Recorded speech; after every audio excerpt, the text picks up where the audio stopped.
Okay, so we're at the Gay Games closing ceremonies. It's the last day of an incredible week.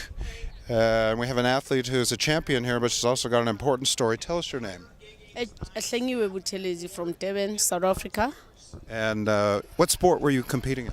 I was doing track and field, the middle distance events, the 400, 800 and a mile. And you did pretty well. Yeah, fortunately. How many medals? You're wearing 3. How many? In all, there were 5 because the last 2 are from the relays, the 4x1 and the 4x2. So those I'm told they're going to ship in. Well, congratulations, but I understand it's not such a happy day. Yeah, well, I'm trying to be strong. Tell us what's happening. Just this morning on Facebook, on our web page, because we've got an organization, just I learned that through hate crime I lost a friend yet again. This is the 8th that I'm losing. Yeah. An 8th friend that's been killed through hate crimes.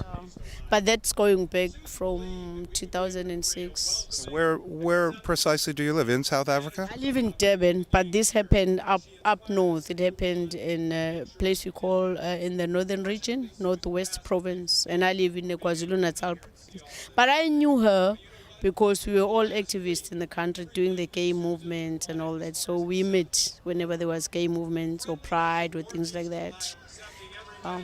So it's difficult for activists in South Africa.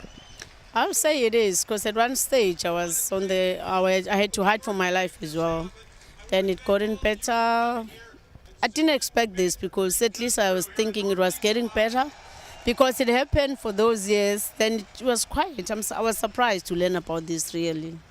I was surprised. Is it the same in Johannesburg? Cape Town? Cape Town and Johannesburg, those were the 2 bad cities.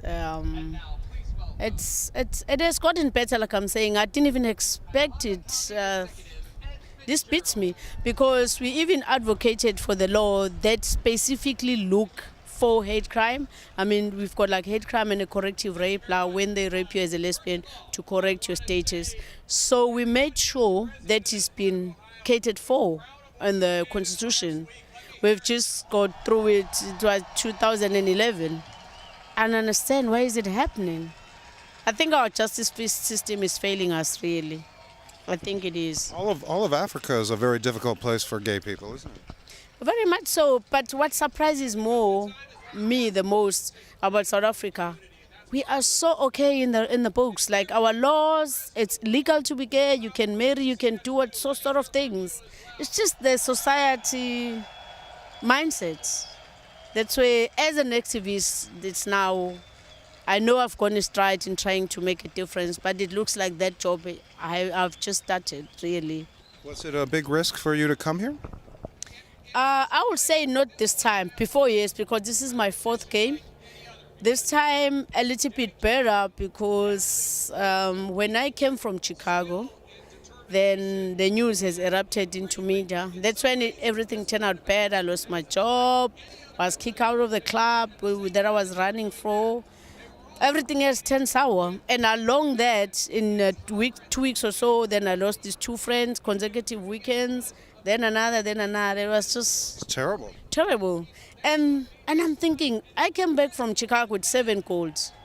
I was to celebrate. So this wasn't such good games for you. I must say, the games were good. Just the closure part, these are just 10 things bad. You know, after Chicago, it wasn't so good here either. It's just recently that things have gotten better here. But the one thing I like about Cleveland, you might not have laws, but the people, the atmosphere, the society is good. I'm asking myself, what's the use of having good laws, then I don't have good people? I better scrap the laws also, because it doesn't look like they're working for me. Is that going to happen anytime soon in your homeland? Like happen? People accepting and people friendly and no more killing over this issue? Well, that's what we are advocating for, because in books it is legal to be gay. We can marry, we can do all sorts of things. You just have to, I don't know, maybe some sort of education in terms of society. I don't know, really. That's really what you're trying. More visibility, maybe gay movements, maybe bring such things called games here to South Africa. I don't know. I think it helped Cleveland quite a bit, actually, bringing it here. It opened a dialogue with people that probably wouldn't be talking about this stuff. Yeah. Well, I saw. You wouldn't see a gay flag in a building, in a state building. So maybe bringing gay games will make a difference. That's interesting. It was interesting seeing the gay flags on the Very much so. Every street I turn, gay flag going, restaurants everywhere. It's very interesting. It was very interesting because I'm like, if that could happen in South Africa, I'll be the happiest person, really. When are you going back? Well, from here I'm going to San Diego and San Diego, LA. Then I'm going at the end of the month. Even the reason I'm going to San Diego, it was because I'm a founder of the organization in Durban. So I got invitation. It's part of the advocate and part of learning leadership skills and all that, so that I take back and give back to my people. So you're going to continue your activism. And I won't stop. Like with this sad news I was saying, with this sad news I just find out, I'm not going to despair. Nothing will stop me. I will still be an advocate. I will still be an activist until I can't, really. They can do whatever, but I will never be silenced. That's one thing for sure I won't. I will never be silenced. I lost my job, I lost everything, but I got up and I'm still an activist, and I forever will be. Really, I can't go back to the closet now. Yes, it was nasty when it happened. I didn't plan on it. I will never go. It's the greatest thing I've ever done for myself, really. It's the greatest. And I feel it is my duty to help those who still can't.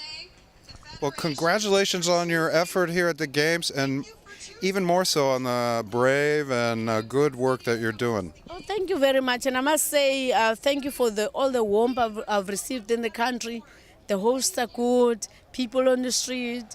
Wow, I feel like it will take me to be out of my country to be a celebrity. Then I go back home, I stay in a cocoon again.